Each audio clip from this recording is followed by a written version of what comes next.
ಏನೇನ್ ಕಿಸಿದು ಗುಡ್ಡೆ ಹಾಕಿದಿರಾ?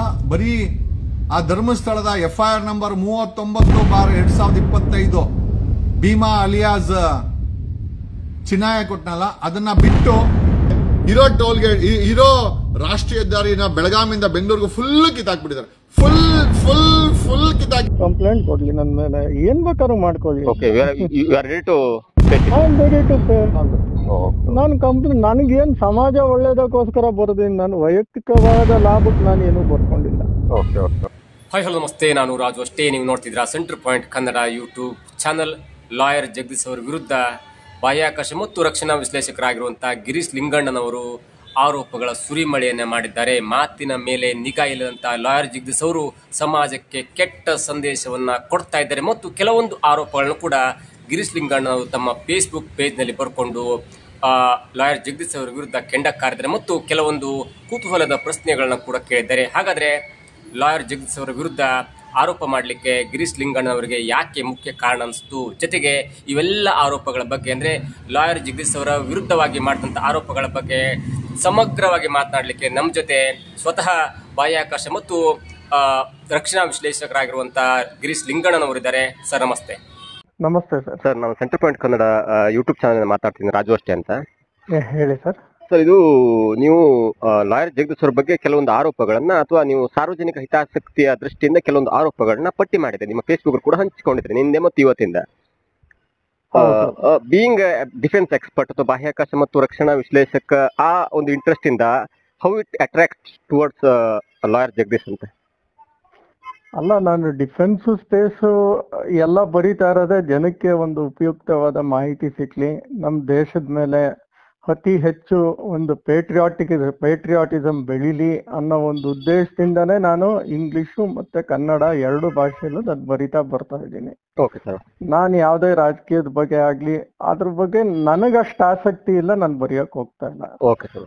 ಬಟ್ ಈ ಒಂದು ಮನುಷ್ಯನಿಂದ ನನ್ನ ವೈಯಕ್ತಿಕವಾಗಿ ನನಗೇನು ತೊಂದರೆ ಆಗಿಲ್ಲ, ಯಾಕಂದ್ರೆ ನಾನು ಯಾವ ರಾಜಕೀಯದಲ್ಲೂ ಇಲ್ಲ ನಾನು ಯಾವ ಸರ್ಕಾರದಿಂದ ಸವಲತ್ತುಗಳು ಪಡ್ಕೊಂಡಿಲ್ಲ, ನಾನು ಯಾವ್ದು ಸರ್ಕಾರದ ಜೊತೆ ಒಡಂಬಡಿಕೆನು ನನ್ನ ಹತ್ರ ಏನೂ ಇಲ್ಲ. ನನ್ನ ಹತ್ರ ನಂದೇ ಆದ ಬೇರೆ ಒಂದು ಸ್ಮಾಲ್ ಇಂಡಸ್ಟ್ರಿ ಇಟ್ಕೊಂಡು ನನ್ನ ಬರವಣಿಗೆಗಳ ಮೂಲಕ ನಾನೇನೋ ಮಾಡ್ಕೊಂಡು ನನ್ನ ಜೀವನ ಸಾಗಿಸ್ತಾ ಇದ್ದೀನಿ.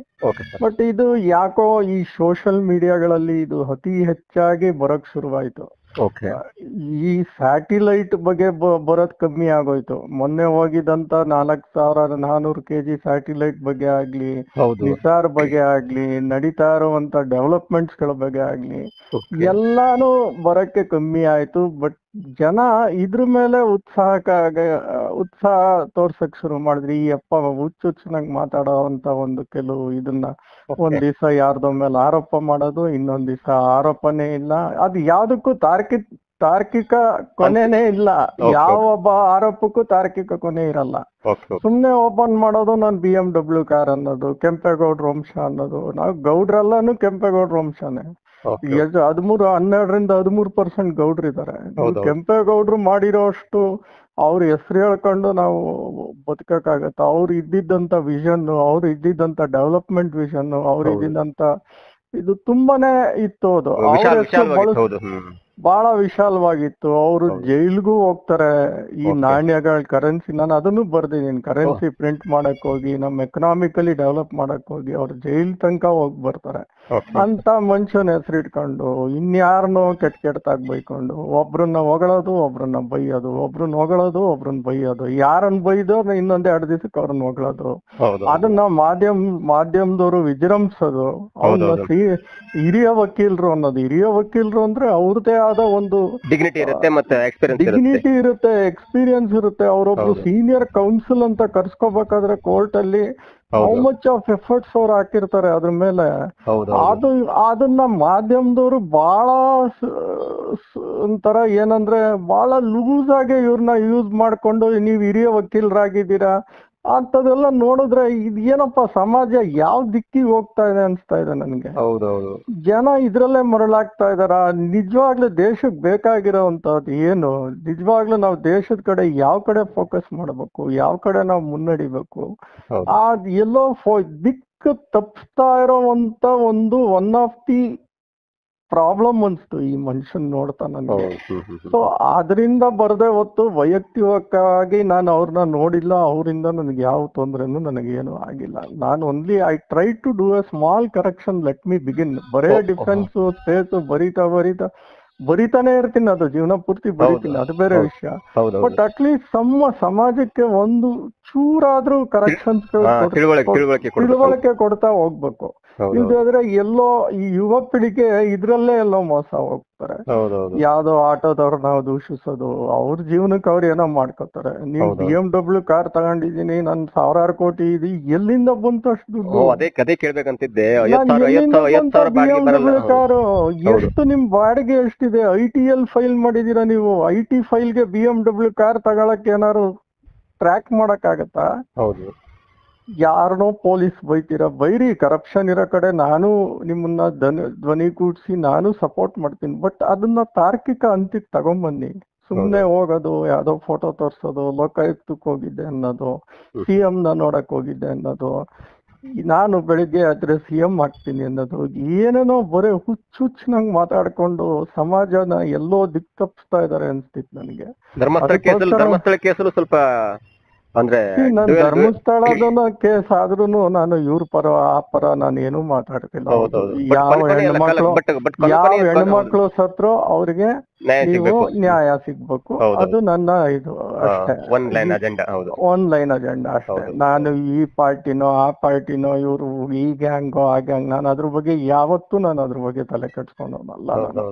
ನನ್ನನ್ನ ಯಾವ್ದೋ ಫೇಸ್ಬುಕ್ ಅಲ್ಲಿ ಹೋಗಿ ನೀವು ಗಿರೀಶ್ ಯಾರೋ ಮಟ್ಟಣ್ಣನವರ ಜೊತೆ ನೀವು ಸ್ನೇಹ, ಅವ್ರ ಶಿಷ್ಯಂದಿರು ಅಂತ ಬರೆಯೋದು, ನನಗ ಅವ್ರು ಯಾರು ಅಂತಾನೂ ಗೊತ್ತಿಲ್ಲ, ಅವ್ರ ಮಕ್ಕಳು ನಾನು ನೋಡಿಲ್ಲ. ನಾನು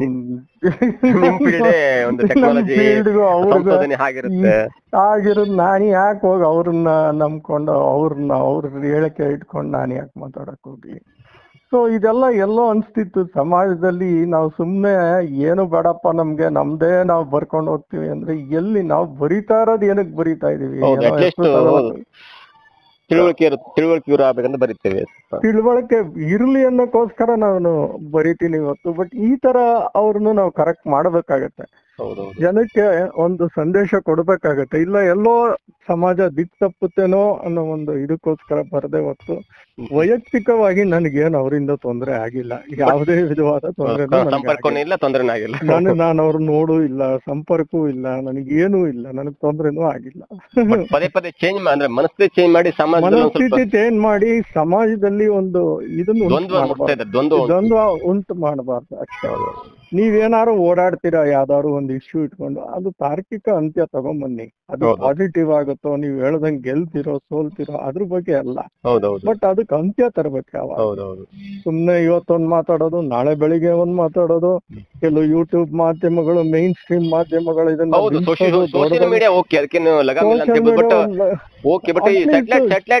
ಸ್ಯಾಟಲೈಟ್ ಮಾಧ್ಯಮಗಳಿಗೂ ಇವ್ರನ್ನೆಲ್ಲ ತಗೊಂಡೋಗಿ ಇವ್ರನ್ನ ಬೆಳ್ಸಕ್ ಪ್ರಯತ್ನ ಪಟ್ಟು ಇವ್ರನ್ನ ಹಿರಿಯ ವಕೀಲರು ಅಂತ ಕರೆದು ಹಿರಿಯ ವಕೀಲರುಗಳಿಗೆ ಒಂದು ಅವಮಾನ ಮಾಡೋದು, ಇದೆಲ್ಲ ನೋಡ್ತಾ ಇದ್ರೆ ನನ್ಗೆಲ್ಲೋ ಬೇಜಾರ್ ಅನ್ಸ್ತು. ಅದಕ್ಕೋಸ್ಕರ ನಾನು ಬರದೆ ಹೊತ್ತು ಬೇರೆ ಇನ್ಯಾವ ಉದ್ದೇಶ ಇಟ್ಕೊಂಡು. ಬಟ್ ಕೊನೆಯಲ್ಲಿ ನೀವು ನಿಮ್ಮ ಆರ್ಟಿಕಲ್ ಕೊನೆಯಲ್ಲಿ ಬರೀತೀರಿ, ಇಲ್ಲ ಅವ್ರ ಮನೆ ಬಾಗ್ಲಿ ಇಟಿ ಮತ್ತೆ ಎಲ್ಲ ತನಿಖೆ ಹೋಗ್ಲೇಬೇಕಲ್ವಾ? ಬೇರೆಯವ್ರ ಮೇಲೆಲ್ಲ ಇಡಿ ಹೋಗ್ತಾರೆ. ಇದು ಇವರು 1000 ಕೋಟಿ ಆಸ್ತಿ ಇದೆ, ನನ್ನ ಹತ್ರ BMW ಕಾರ್ ಇದೆ, ಅದಿದೆ ಇದಿದೆ, ನನ್ನ ಹತ್ರ ಗನ್ ಮ್ಯಾನ್ಗಳು ಒಂದಷ್ಟು ಜನ ನನ್ ಸುತ್ತಲಿರ್ತಾರೆ. ಎಲ್ಲಿಂದ ಬರುತ್ತೆ ಇಷ್ಟೆಲ್ಲ ಮಾಡಕ್ ದುಡ್ಡು? ಏನ್ ವ್ಯಾಪಾರ ಮಾಡ್ತಿದ್ದೀರಾ? ಯಾವ ವಕೀಲಿ ವೃತ್ತಿ ಮಾಡ್ತಿದ್ದೀರಾ? ನಿಮ್ಗೆ ಎಷ್ಟ್ ಜನ ಕ್ಲೈಂಟ್ಸ್ ಇದಾರೆ? ಎಷ್ಟ್ ಕೇಸ್ ಗೆದ್ದಿದ್ದೀರಾ? ಎಷ್ಟ್ ಕೋರ್ಟ್ ಅಲ್ಲಿ ವಕಾಲತ್ ತಗೊಂಡು ನೀವು ಫೈಟ್ ಮಾಡಿದೀರಾ? ಅಟ್ಲೀಸ್ಟ್ ಫೀಸ್ ಆರ ತೋರ್ಸ್ಬೇಕಲ್ಲ, ಇಷ್ಟ್ ಫೀಸ್ ಬಂದಿದೆ, ನಾನು ಇಷ್ಟ್ ಫೀಸ್ ಅಲ್ಲಿ ತಗೊಂಡಿದೀನಿ ಅಂತ. ಏನು ಇಲ್ದೇನೆ ನೀವು ಬರೇ ಕೆಂಪೇಗೌಡರು ಏನು 15ನೇ ಶತಮಾನದಿಂದ ನಿಮಗ್ ಬಂದಿದೆಯಲ್ಲ ನಿಮ್ಮ ಹೆಸರು. ಸೊ ಏನಾದ್ರು ತೋರ್ಸ್ಬೇಕಲ್ಲ, ಏನು ತೋರಿಸ್ತೇನೆ. ನೀವು ಹೇಗೆ ನೀವು ಇಷ್ಟೆಲ್ಲ ತಗೊಂಡಿರ್ಬೇಕಾದ್ರೆ ಇಡಿ ಅವ್ರು ಏನ್ ಮಾಡ್ತಿದಾರೆ? IT ಅವ್ರು ಏನ್ ಮಾಡ್ತಾ ಇದಾರೆ? ಯಾಕೆ ಇವ್ರ ಮನೆ ಬಾಗ್ಲಿಗೆ ಹೋಗಿ ಬಾಗ್ಲು ತಟ್ಟಿಲ್ಲ? ಯಾರೋ 50 ಲಕ್ಷ ಕಟ್ಟಿಲ್ಲ, 10 ಲಕ್ಷ ಕಟ್ಟಿಲ್ಲ ಅಂದ್ರೆ ಅವ್ರ ಮನೆ ಹೋಗಿ ಸೀಸ್ ಮಾಡ್ತಾರೆ. ಇವ್ರು ಇಷ್ಟೊಂದು ದೊಡ್ಡದು, ನಾನು ಬೆಳಗಾವಿ BMW ಕಾರಲ್ಲಿ ಹೋಗಿ ಬಂದೆ. ಏನ್ ಮಾಡಿದೆ ಹೋಗಿ ಬಂದು? ರೈತರನ್ನ ನೋಡಿ ಏನ್ ಮಾಡಕ್ ಹೋಗಿದ್ದೆ ಅಲ್ಲಿ? ಏನಾರು ಮಾತಾಡೋದಾಗ ಸರ್ಕಾರದ ಜೊತೆ ವಕಾಲತ್ ವಹಿಸ್ಕೊಂಡಿದ್ದ? ಅಲ್ಲಿ ಏನಾದ್ರು ದುಡ್ಡು ಮಾಡೋಣ? ಅಲ್ಲಿ ಏನಾರು ಇದು ಮಾಡೋಣ, ಬೋರೆ ಇಂಥವೆ ಇನ್ಯಾವುದೋ ಮಾಜಿ CM ಮೇಲೆ ಅಲಿಗೇಟ್ ಮಾಡೋದು, ಹೌದು, ಇನ್ಯಾವುದೋ ಹೌದು. ಆಕ್ಟ್ರೆಸ್ ಮೇಲೆ ಅಲಿಗೇಟ್ ಮಾಡೋದು, ಏನಾಯ್ತು ಅದೆಲ್ಲ ಅಲಿಗೇಷನ್ಸ್? ಹೌದೌದು ಈ was it a comedy to show to the people? ಹೌದು, ಹಾಗೆ ಹಾಗೆ ಹಾಗೆ ಆಗ್ತಾ ಬರ್ತದೆ. ಹೌದು. ಆಮೇಲೆ ಅದಕ್ಕೆಲ್ಲ ಹೌದು. ಒಂದು ತಾರ್ಕಿಕ ಅಂತ್ಯ ಕಾಣ್ಬೇಕು. ನೀವ್ ಯಾವ್ದಾದ್ರು ಒಂದು ಇಶ್ಯೂ ತಗೊಂಡ್ರೆ ಅದ್ರ ಬಗ್ಗೆ ಮಾತಾಡಿ ಕಂಪ್ಲೀಟ್ ಮಾಡ್ಬೇಕು. ಇಲ್ದಿದ್ರೆ ಅದನ್ನ ತುಂಬಾ ವಿಜೃಂಭಿಸಬಾರ್ದು. ಸೋಷಿಯಲ್ ಮೀಡಿಯಾ ಆಗ್ಲಿ, ಅದು ಮೇನ್ ಸ್ಯಾಟಿಲೈಟ್ ಚಾನೆಲ್ಗಳಲ್ಲಿ ರೀಚಬಲ್ ಇರುವಂತ ಹೌದು ವಕೀಲರು ಅಂತೆಲ್ಲ ಕರೆಯಕ್ ಶುರು ಮಾಡ್ಬಿಟ್ರೆ ಎಲ್ಲಿಗೆ ಯಾವ ಕಡೆ ಹೋಗ್ತಾ ಇದೆ ನಮ್ ಸಮಾಜ? ಹೌದೌದು. ಅದಕ್ಕೋಸ್ಕರ ಬರ್ದೆ. ನನಗ್ ನಿಜವಾಗ್ಲೂ ವೈಯಕ್ತಿಕವಾಗಿ ಆ ಅಪ್ಪನ ಮೇಲೆ ನನ್ಗೆ ಯಾವ ದ್ವೇಷವೂ ಇಲ್ಲ, ನನಗೆ ಅವ್ರು ನಾನು ನೋಡೂ ಇಲ್ಲ. ಹೌದು, ಅವರೇ ಒಂದು ವಿಡಿಯೋದಲ್ಲಿ ಹೇಳ್ಕೊಂಡಿದ್ರು, ನಮ್ಗೆ ಜಾರಕಿಹೊಳಿ ಕೇಸಲ್ಲಿ DK ಅವರು ಮೋಸ ಮಾಡಿದ್ರು, ಸ್ವಲ್ಪ ದುಡ್ಡು ಕೊಡ್ಬೇಕಿತ್ತು, ಕೊಟ್ಟಿಲ್ಲ ಅಂತ. ಆ ತರ ಪ್ರಕರಣವು ಆ ತರ ಪ್ರಕರಣ ಅಂದ್ರೆ ಎಲ್ಲಿ ಹೋಗ್ತಾ ಇದೆ ರಾಜಕೀಯ? ಅದ್ ನಿಜಾನಾ? ದಯವಿಟ್ಟು ಅದನ್ನ ಯಾರು ಫೈಂಡ್ ಔಟ್ ಮಾಡ್ಬೇಕಲ್ವಾ? ಇತ್ಲಾಗೆ ಪೊಲಿಟಿಷಿಯನ್ಸ್ ಸೈಲೆಂಟ್ ಆಗ್ತಾರೆ, ಇತ್ಲಾಗ ಡಿಪಾರ್ಟ್ಮೆಂಟ್ ಅವರು ಸೈಲೆಂಟ್ ಆಗ್ತಾರೆ. ಇವ್ರು ಮಾತಾಡೋದನ್ನ ಯಾರು ಧ್ವನಿ ಎತ್ತವ್ರಿಲ್ಲ. ಹೌದೌದು. ಅದಕ್ಕೋಸ್ಕರ ನಾನು ಬರ್ದೆ ಹೊತ್ತು ನನಗೆ ನನ್ನ ವೈಯಕ್ತಿಕೋಸ್ಕರ ನಾನೇನು ಬರ್ಕೊಳ್ಳಿಲ್ಲ. ಸರ್, ಮುಂದೆ ಏನಾಗ್ಬೋದು? ಈಗ ನೀವು ಆರ್ಟಿಕಲ್ ಬರ್ದಿದ್ರಿ, ನಿಮ್ಮ ಮೇಲೆ ಏನಾದ್ರು ಒಂದು ಅಂದ್ರೆ ಅವ್ರೇನಾದ್ರು ಆಕ್ಷನ್ ಅಥವಾ ಏನಾದ್ರು ಕಂಪ್ಲೇಂಟ್? ತಗೊಳ್ಳಿ, ದಯವಿಟ್ಟು ಕಂಪ್ಲೇಂಟ್ ಕೊಟ್ರೆ ನನಗೆ ಒಳ್ಳೇದೇ ಅಲ್ವಾ? Okay okay. ಕೊಡ್ಲಿ, ಕಂಪ್ಲೇಂಟ್ ಕೊಡ್ಲಿ, ನನ್ನ ಮೇಲೆ ಏನ್ ಬೇಕಾದ್ರೂ ಮಾಡ್ಕೊಳ್ಳಿ. Okay, you are ready to face it. I am ready to face all the thing. ನಾನು ನನಗೇನ್ ಸಮಾಜ ಒಳ್ಳೇದಕ್ಕೋಸ್ಕರ ಬರ್ದೀನಿ. ನಾನು ವೈಯಕ್ತಿಕವಾದ ಲಾಭಕ್ಕೆ ನಾನು ಏನೂ ಬರ್ಕೊಂಡಿಲ್ಲ. ಓಕೆ ಓಕೆ ಓಕೆ ಓಕೆ, ಅವ್ರು ಹೇಗ್ ಲಾಯರ್, ನಾನು ಇಂಜಿನಿಯರ್, ನಾನು I am also highly qualified. So ಅವ್ರು ಏನಾರ ಮಾಡ್ಕೊಳ್ಳಿ, ನಾನು ಮಾಡ್ಲಿ ಅಂತಾನೆ ಬರ್ದಿದ್ದೀನಿ. ಎಲ್ಲ ಸ್ಟೆಪ್ಸ್ ಅನ್ನ ಗೊತ್ತಿದ್ಕೊಂಡು ನೀವು ಇದನ್ನ ಬರ್ದಿದ್ರಿ? ನಾನು ಇದು ಬರ್ದಿದ್ದೀನಿ, ದಯವಿಟ್ಟು ಮಾಡ್ಲಿ. ಹೋಗಿ ದಯವಿಟ್ಟು ಕಂಪ್ಲೇಂಟ್ ಕೊಡ್ಲಿ. ನಾನೇ ಹೇಳ್ತಾ ಇದ್ದೀನಿ, ಕಂಪ್ಲೇಂಟ್ ದಯವಿಟ್ಟು ಕೊಡಿ. ನಿಮ್ಗೆ ಹಂಗ ಅನ್ಸಿದ್ರೆ ಸ್ಟೇ ತಗೊಂಬನ್ನಿ, ನಾನು ಬರೀಬಾರ್ದು ಅಂತ. ಹೌದೌದು. ಅದನ್ನು ಒಳ್ಳೇದು. ಅವ್ರು ಲಾಯರ್ ಅಲ್ವಾ, ಹೌದೌದು.